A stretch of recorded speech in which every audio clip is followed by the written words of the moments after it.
Hindi ako makapaniwala doon sa nangyari kasi nga, kasi katrabaho ko, nire-respeto ko. Teka, paano nalaman ni OG Diaz? Ay, hindi ko po alam. Did you talk to him? No po. What did you apologize for? We're very, very sorry, pero wala po kaming ginawang masama sa anak niya. You're very sorry for what? What did you apologize? We did not apologize po. Ang context po is sorry, pero wala po kaming ginawang masama sa anak niyo. Hindi, medyo nagugulan ako, medyo may pagka-weirdo. So, yun, Umiiyak sila nung nag-sorry sila. They were crying, both of them. And they even offered to donate a certain amount to a charitable institution of my choice. Is it true? no po, Your Honor, kasi that would be very insulting po.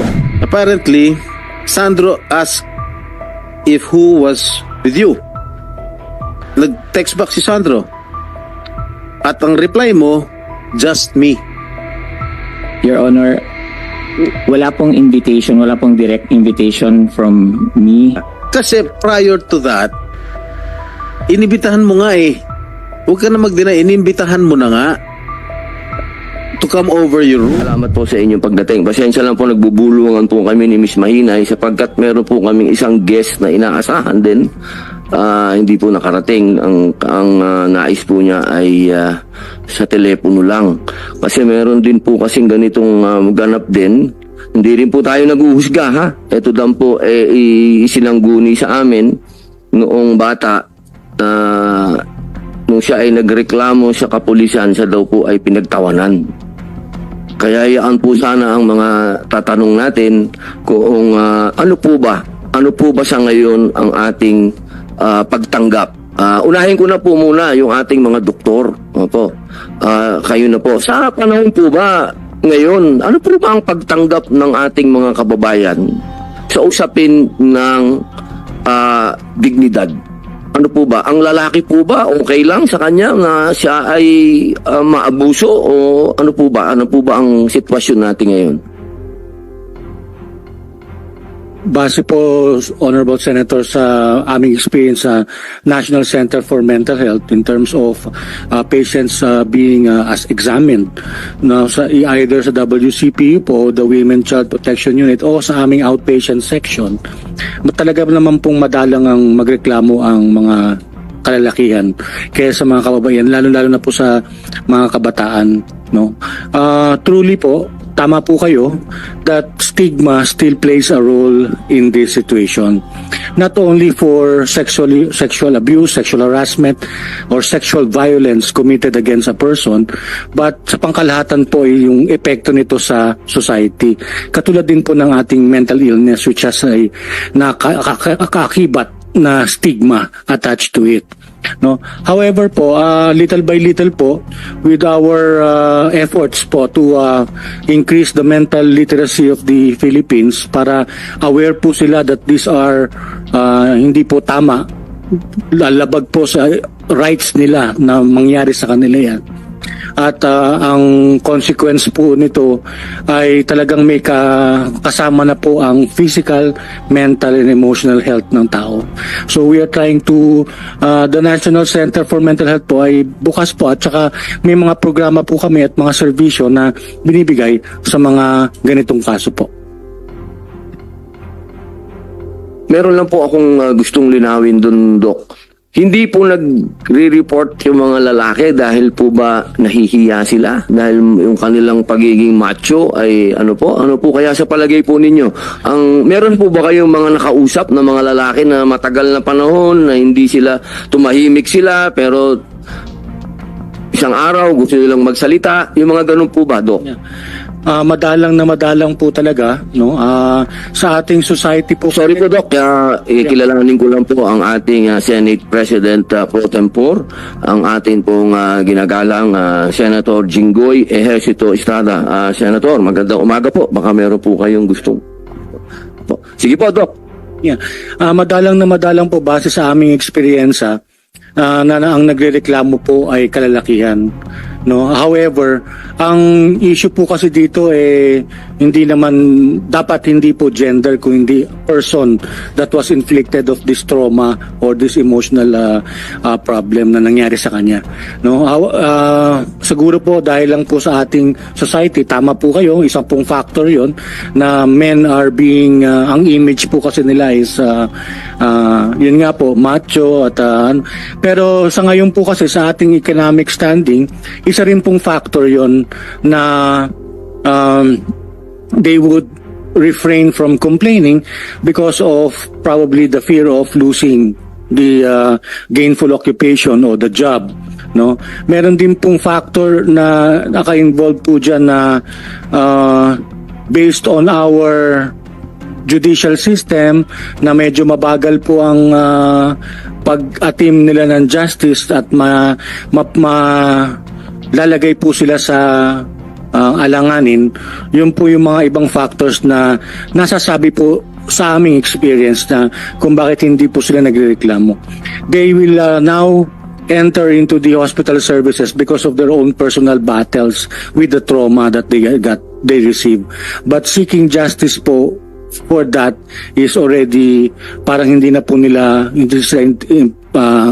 interesado, but what they are interested is how to move forward, to be better, no, to be mawala po yung mga symptoms brought about by this trauma. Salamat po, Dr. Noel V. Reyes. Opo, salamat po. May tanong lang po ako sa atin po kay Miss Rubilin Lumampaw. Siya po ang Chief Behavioral Science Division ng National Bureau of Investigation. Ganun din po yung tanong ko, Doktora, kahit po meron namang, siguro wag na natin banggitin yung mga pangalan, ano po, pero meron po ba na mga lalaki din na nagrereklamo po bukod po sa anak po ng ating kapatid sa industriya? Meron po bang iba din na nagrereklamo din po ba?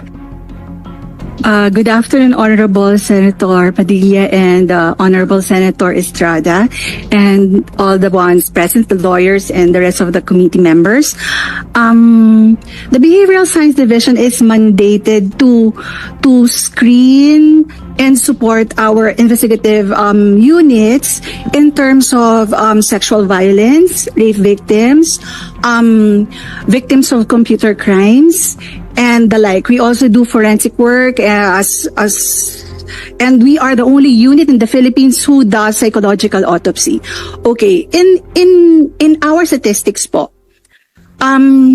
more or less approximate 150 cases a year of bullying, sexual abuse, rape, and the like. We only get around 10%. Meron po nagrereklamo pero very minimal po when it comes to kalalakihan. So this is not new to us. This case, however, unti lang po talaga ang nagrereklamong kalalakihan. So that's kasi po meron pong nangyari na yung nag-report daw. Ano po ba ang polisiya? Halimbawa, lalaki yung nag-report kasi medyo na ano din po ako, naawa din ako dun sa bata nung nag-report na siya, tinawanan siya ng pulis. NBI po kayo ha, tinatanong ko lang po kung ano po ba ang polisiya natin sa pagtanggap sa mga ganun. Yun po ba, meron talagang formal na way? Opo. Sabi po sa NBI, hindi po kami kumikiling sa kababaihan lamang. So, open po kami in all sexes. Babae, lalaki, we are gender sensitive. So, meron din po kaming mga nagiging kliyente na member ng third sex na nagrereklamo rin po. So, hindi po itong violation na to, itong pamomolestya na to is hindi lang po nakaakibat sa kababaihan lamang. So, kami po sa NBI, open po kami regardless of what gender. We will investigate and we will cater the same way as we do to the women and children. Sa halimbawa po, may ganun. Halimbawa lang po ito, hindi ko po sinasabing ganun ng NBI. Halimbawa po, may ganun pangyayari na pinagtawanan yung nagreklamo. Meron po bang parusa yung ano pong gagawin dun sa saan po magrereklamo yung nagreklamo na siya ay parang tinawanan o siya ay hindi kinausap yung ganyan. Meron po naman siguro kayong kaakula ang parusa. In terms of legal elements, Your Honor, I think I'm not in the proper position to answer that, but our lawyers. However, I may say that this can contribute to the trauma of that person. So, mahirap po kasi, hindi lang sa babae, mas lalo na siguro sa mga lalaki, kaya hindi sila basta-bastang nagrereklamo na walang naniniwala sa kanila or less po ang pagdinig sa kanilang reklamo dahil ba sa lalaki sila. So, kami po sa NBI, we are gender sensitive. As much as possible, we will help. Lahat po nung nagrereklamo, iimbestigahan po yan the same way that we cater to the women and to the girls who suffer from the same sexual molestation, abuse, and rape po. Tama po, opo. Thank you, Your Honor. Sir Ninyo Mulak, may tanong lang po kami. Noong kayo po ay nakapagdesisyon na magpunta sa NBI at magsagawa ng reklamo, paano niyo po isinagawa ito? Meron din po ba kayong kasamang abogado na nung kayo po ay nagpunta na sa NBI? Senator, thank you for the question. Nung una nga, kasi nga, ako talaga nung sinabi sa akin ng anak ko, hindi ako makapaniwala na nangyari. Kasi tulad na nasabi ko, sobrang taas ng respeto ko kay Jojo. Sir Ninyo, wag lang po niyo kumprontahin sa chairman lang po. Opo. Hindi, sinasabi ko lang na hindi ako makapaniwala doon sa nangyari kasi nga katrabaho ko, nire-respeto ko. So yun. So talagang hindi ko alam kung anong gagawin talaga noong una. So ang naisip namin gawin was go to Senator Bong Revilla at si Senator Bong naman yung nagsabi na if you want to go to the NBI, we can go to the NBI. Pero dahil nga, syempre, ako bilang magulang, gusto kong protektahan muna sana yung anak ko. Ayoko sana may makaalam. So we went through the channel. We went to Miss Annette Gozon. We were trying to fix it internally. Pero I didn't know how to do it internally pero magsasapa pa rin kami ng kaso. Di po ba? Mr. Chair, Yun nga po. if I may interrupt. Sige po, Nalaman ng media yung nangyari. Po? Paano nalaman ng media? Ay, hindi ko po alam siya. Sino nagkalat? Hindi ko po alam. Hindi ko po talaga alam. So when they Bigla na lang po bumutok eh. first knew about it, na kumalat na sa media, saan mo nabalitaan? Sa social media? Sa radyo ba? Sana kumalat na po. Yeah. Sa social media po. Unang lumabas kay OG Diaz. Sige, continue. Yan po. I'll continue. I didn't know how to do it na ayusin namin internally pero still magsasapa pa rin ako ng kaso kasi I knew na once na mag-file kami ng kaso, talagang puputok na sa media. Hindi maiwasan hindi puputok sa media, di ba? Teka, paano nalaman ni OG Diaz? Ay, hindi ko po alam. Did you talk to him? No po. You haven't talked to him kasi I talked to him since sa social media mukhang detalyado yung mga... pero hindi po sa amin galing talaga eh. But there were... nakausap niya yung anak mo? We have other witnesses kasi I don't know kung paano nag-leak talaga. Ayun po. And then, so it took 10 days bago namin na-file kasi nga po, nagkita kami ni Annette Gozon at hinarap niya sa akin yung dalawa dun sa bahay ni Miss Annette Gozon. And nag-apologize sila sa akin. They apologize for what? Eksakto pagkasabi nila, sorry talaga umiiyak sila. Assuming Ito po, Sen, talaga, apologize. Let's just go straight to the point. Talaga sinasabi ko po What ito did po. they apologize for? Ang exact Did they words do nila, something they were crying and they apologize. Ang sabi nila, sorry ninyo, ganon. Kasi akala namin okay lang. What do you mean? Yeah, they were sorry for what? What did they For do? what they did. What did they do? Did they admit it to you that they did something untoward? Said, when they said sorry, syempre naiintindihan ko kung ano yung kwento ng anak ko. Yun na yun. Yun na yun, di ba? And then they said, akala daw nila okay lang. But clearly, Akala said, nila consensual. yes yan. But clearly, kung okay lang, di wala kami dito sana ngayon. Diba? At saka hindi sana nag-iiyak yung anak ko. Yun po. Sige. And Miss Annette Gonzalez was our witness during that meeting. Yun po.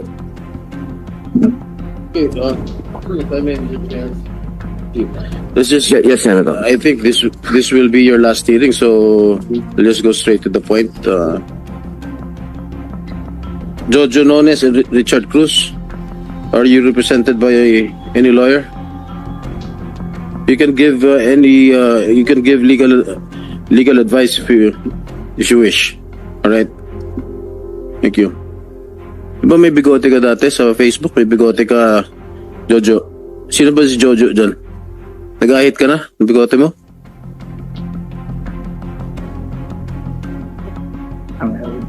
Hello?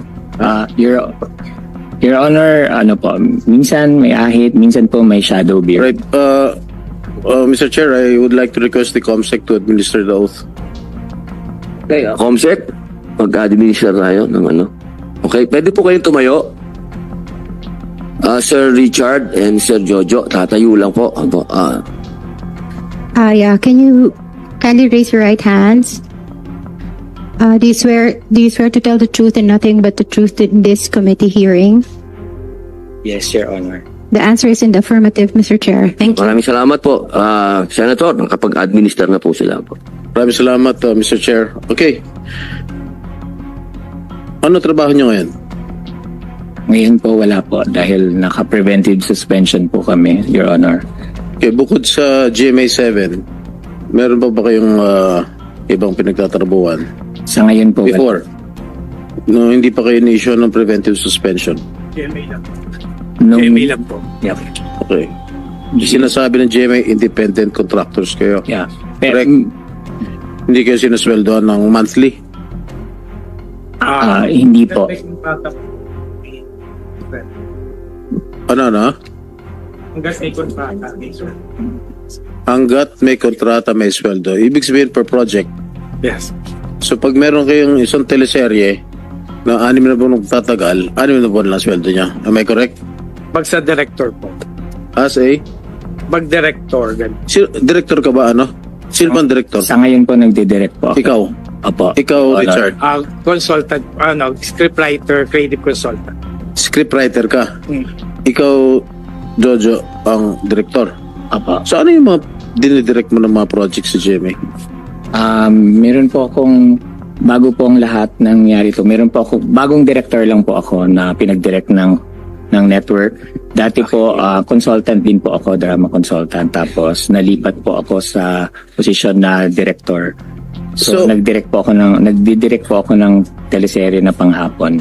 Gaano na kayo katagal nagtatrabaho sa GMA? Ako po, 24 years po. Doon sa 24 years na yun, hindi kayo nagtrabaho sa halimbawa sa ABS-CBN, sa TV5. Nag-ABS-CBN po ako from 1996 to 2000. Then 2000 to 2024 po sa GMA. Nag-stick ka na sa GMA? Yes po. What about you, Direk? Nakapag-work din po ako sa ABS mga early 2000s, tapos nag-ABC5 po ako, tapos TV5, tapos nakapag-MZ din po. Okay, during the night of the alleged incident, ano ginagawa niyo sa event ng GMA? Nag-attend po kami ng GMA gala, Your Honor. That was GMA sponsored. Yes po, Your Honor. Kayo ba ay naimbitahan dito? Yes po, Your Honor. Meron po kaming formal invitation. Anong oras natapos yung event? Around midnight po, Your Honor. Ha? Around or close to midnight po, Your Honor. Close to midnight. Opo. Nung mga nakalipas na event ng GMA, kayo rin ba ay naimbitahan?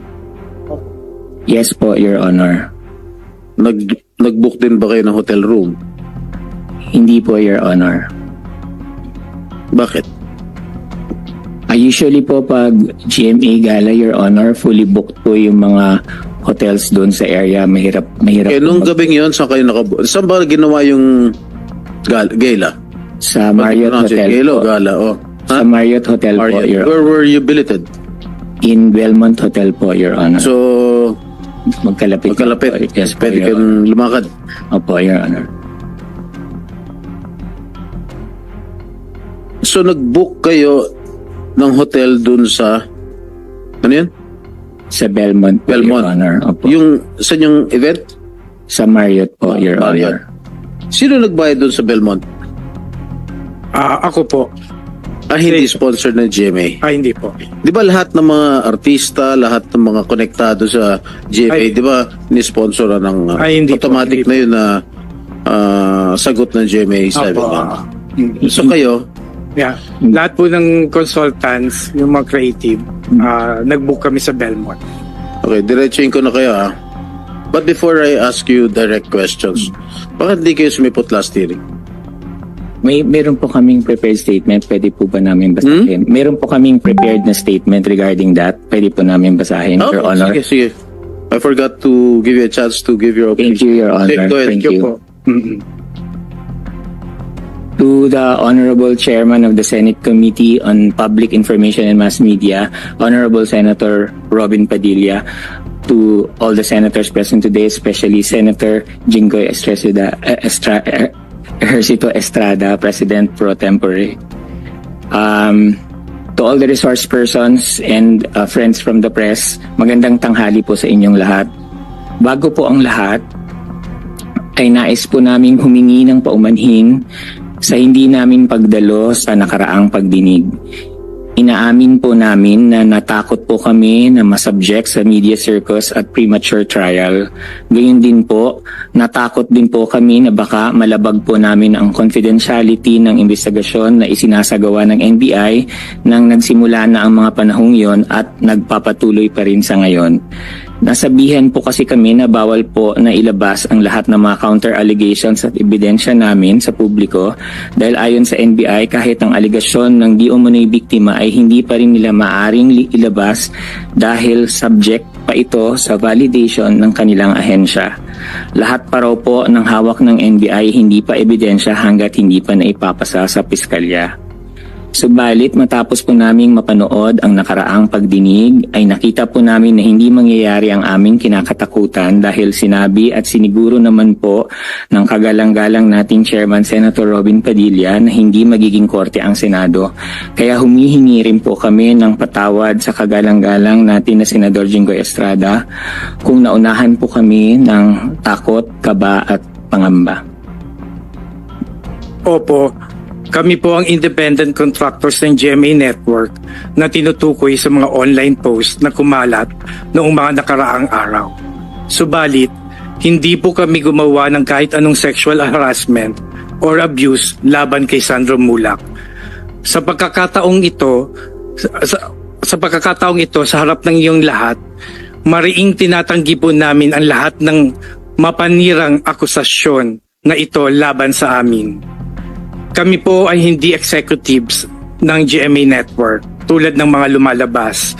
Daliwas sa sinasabi sa online, wala po kaming kapangyarihan or impluensya sa network, lalong-lalo na sa mga artista nito.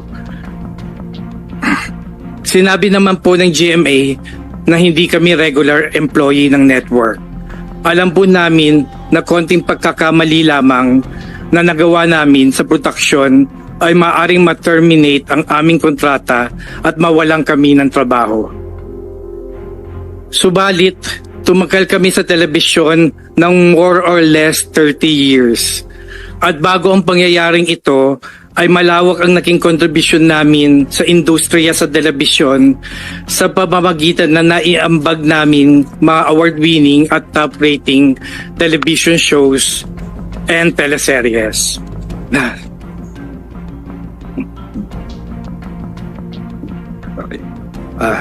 Tapos na? Hindi pa. Maganda po ang takbo ng aming karera. Sir Richard, tubig po. May tubig po kayo sa tabi po, ha? Opo. Okay. Mahaba ba yung ano? Ikaw ba Sandali lang nagsulat? po. Scriptwriter ka? Baka mahaba yan. Hindi po. Maganda po ang takbo ng aming karera. Maitatanong niyo po kami sa aming mga nakatrabaho at masasabi naman po namin na iginagalang kami at naging malinis po ang reputasyon namin sa aming mga naging employer at nakatrabaho sa loob ng 30 taon. Sa tinagal-dagal namin sa industriya, wala po kahit na isang reklamo, sexual man or anuman, ang nag-file sa amin. Kaya hindi po namin sisirain ang iniingatan naming pangalan at karera at reputasyon para makapag-abuso o harass ng isang tao. Lalo na po na alam namin na anak ng sikat na artista at maimpluwensyang pamilya. Ano ba naman po ang laban naming mga ordinaryong manggagawa lamang laban sa kanila? Hindi naman po namin itinatangging bakla kami. Sa katunayan, ang pagiging bakla namin ang isa sa mga dahilan kaya kami naging creative, artistic at nagkaroon ng skills na kailangan sa industriya. Buong buhay namin, ginamit namin ang pagiging bakla namin sa maayos na paraan para maitaguyod ang aming mga pamilya. Kaya napakasakit sa amin at sa aming pamilya na mabasa ang aming mga pangalan online na may caption na bakla at kung ano-anong masasakit at mapanirang puri na bansag at descriptions. Bakla po kami, oo, pero hindi kami mga abuser. Bakla kami, oo, pero hindi kami gumagawa ng masama sa kapwa.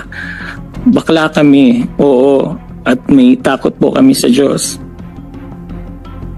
Sa huli kami rin po ay humihiling ng hustisya, mabigyan sana ng hustisya ang malisyosong pagbibintang sa amin. Kaya po naming mapatunayan sa piskalya o korte na wala kaming kasalanan. Hintayin lang po sana natin ang proseso, ang due process. Habang hinihintay po yan, humihiling po kami sa sambayanan na wag niyo po muna kaming husgahan. Iba ko na parang mga convicted na criminals. Kay Sandro, wala kaming ginawang masama sa iyo at alam mo yan sa puso mo. Hindi pa huli ang lahat. Magsabi ng totoo sa lahat ng mga sumusuporta sa amin. Lalo na ang mga nakatrabaho namin sa industriya na dahil kilala kami ay hindi naniniwala na magagawa namin ito. At sa lahat ng mga netizens na nagsasabi na ikaso muna at huwag kami i-publicity trial, maraming salamat po. Napakalaking bagay sa amin sa panahong ito ang ganyang mga mensahe. Maraming salamat din po sa komite, sa inyo, Senators Padilla at Senators Estrada, sa pagbibigay sa amin ng pagkakataon na magsalita, at maraming salamat po at magandang tanghali po sa inyo. Thank you, Maraming salamat po. Direk Jojo. Okay, basta dito sa Senado, pantay-pantay lang ang tingin namin, okay? We are gender sensitive here, okay? Thank you po, Your Honor. Pag membro ng LGBT, okay lang yan. Choice yan. Basta kami pantay-pantay lang tingin namin sa inyo lahat. Alright? Salamat po, Your Honor. Okay, sa opening statements ninyo, you deny all allegations that has been brought against you. Yes po, Your Honor. Both of you. Would you know kung ba't nagkaroon ng ganitong kabigat na reklamo sa inyo? Bakit nagre-reklamo Sandro na yung tatay ni Sandro, bakit nagre-reklamo ng gano'n? Hindi po talaga namin alam, Your Honor. At kanina sabi ni Mr. Mulak na nag-meet kayo sa bahay ni Attorney Annette Gozon, ang Vice President ng GMA7, na nag-apologize kayo. What did you apologize for? Your Honor, ang sabi po namin kay ninyo, we're very, very sorry, pero wala po kaming ginawang masama sa anak niya. You're very sorry for what? What did you apologize? We did not apologize po. Ang context po is, sorry, pero wala po kaming ginawang masama sa anak niyo. No, why? Kung wala kayong ginawa, sandali lang. Kung wala kayong ginawang masama, ba't ka magsasorry? ang context po kasi yung parang sorry, pero wala po kaming ginawang masama sa anak niyo. Hindi, medyo nagugulan ako, medyo may pagka-weirdo. So, yun po yung buong sentence namin. Sorry, Robin, ha? Hindi, ganito lang, sorry, Robin. Ano, ba't ako magsusorry sa'yo? Ano ginawa ko, di ba? Kasi buong sentence po siya, hindi lang po siya sorry. So, sorry po, pero wala po kaming ginawang masama sa anak niyo. Hindi nyo, pwede So, bang, kung meron kayo dadagdag doon sa sinabi, bakit siya why did he apologize? For what? no. Senator Jinggoy, ito po sinasabi ko, ay talagang umiiyak sila nung nag-sorry sila. They were crying, both of them. And they even offered to donate a certain amount to a charitable institution of my choice. Para lang masettle yung Is it true? Ang sagot ko sa kanila, ang sagot ko po sa kanila, ako, tao lang ako. Diyos nga marunong magpatawad. Kaya ko kayong patawarin. Pero kailangan pagbayaran niyo yung ginawa niyo. Is it true that you were offering something sa charitable institution? Is it true? No po, Your Honor, kasi that would be very insulting po. Huh? No po, Your Honor. Oh, they are denying it, Mr. Mulak. Senator Jinggoy, Ms. Annette Gozon was present during the incident. Okay. I had an investigation of my own. I will ask both of you, okay. The gala was held at Marriott Hotel, correct? Yes, Your Honor. Both of you, Jojo Nones and Richard Dode,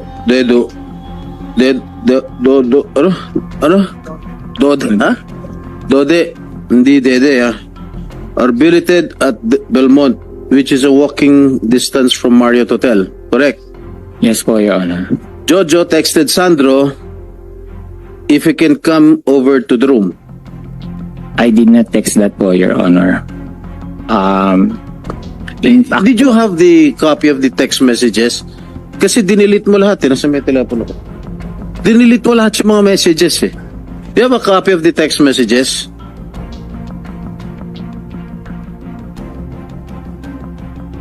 You sure?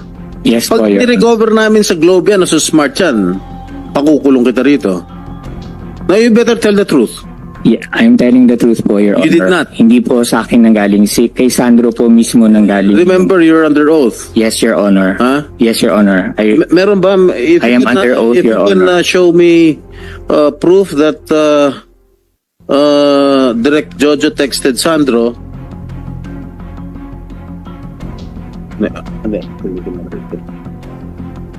All right.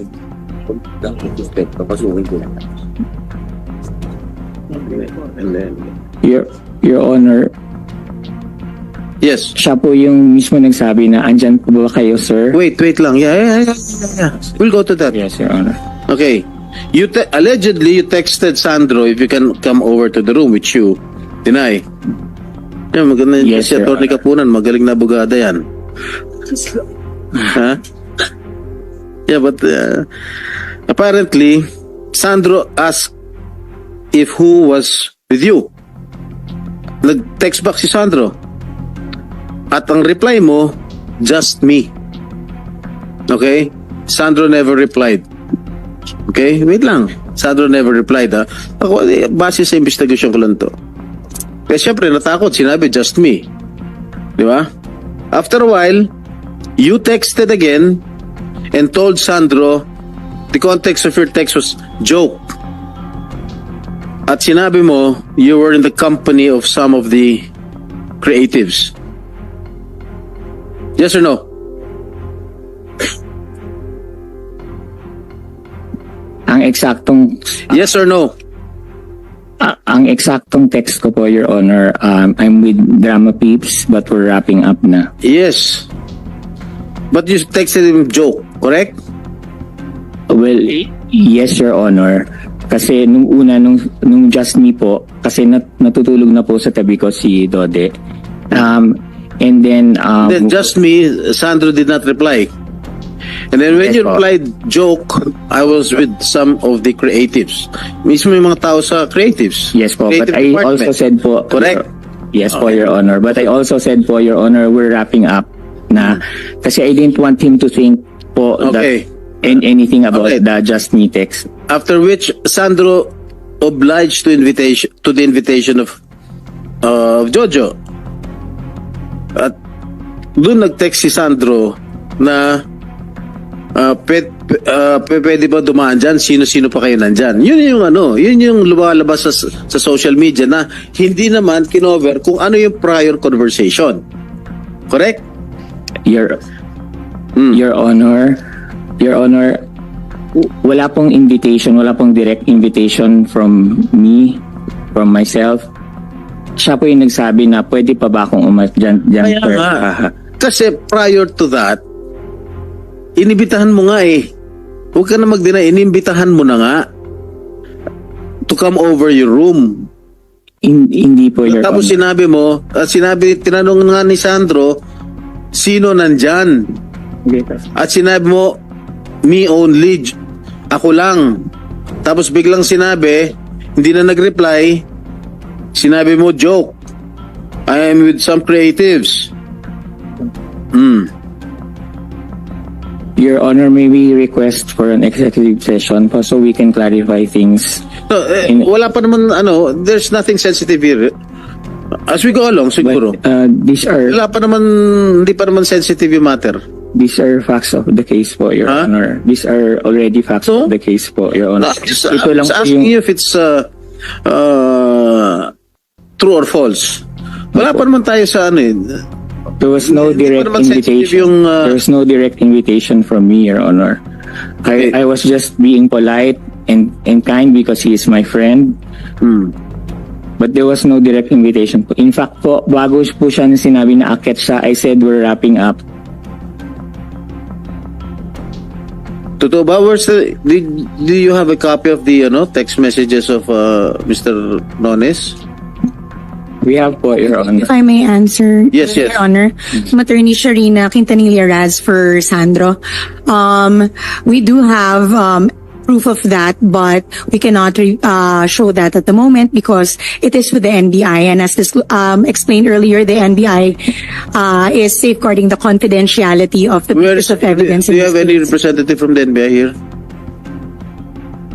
Yes. Good afternoon, Your Honor. I'm Attorney Zuleika Marie Esconales, the investigator on case, Your Honor. Do you have the copy of the text messages? The conversation? The complainant already submitted pieces of evidence to support his complaint, Your So, Honor. you cannot share it with the committee? With all due respect, Your Honor, for purposes of confidentiality, because of pending investigation, we are All right. keeping the same, Your Honor. Of course. I Thank will you, Your respect Honor. that. Okay, at that time, nung umakyat na rin si Sandro, kasi when you invited him, Sandro was in his room together with his girlfriend. And apparently, Sandro informed his girlfriend that he was going to the room of Jojo and company. Upon entering the room, Sandro was surprised since it was only Jojo and Richard who were there in the room. Correct? Correct. Your Honor, hindi ko po alam kung na-surprise si Sandro din. No, umakyat si Sandro sa kwarto ninyo. He was surprised upon seeing only both of you. Well, he wasn't surprised po, Your Honor. Wala po kami Kasi ang ganyang sinabi mo knowledge. dun sa text messages, I am with people from the creatives group.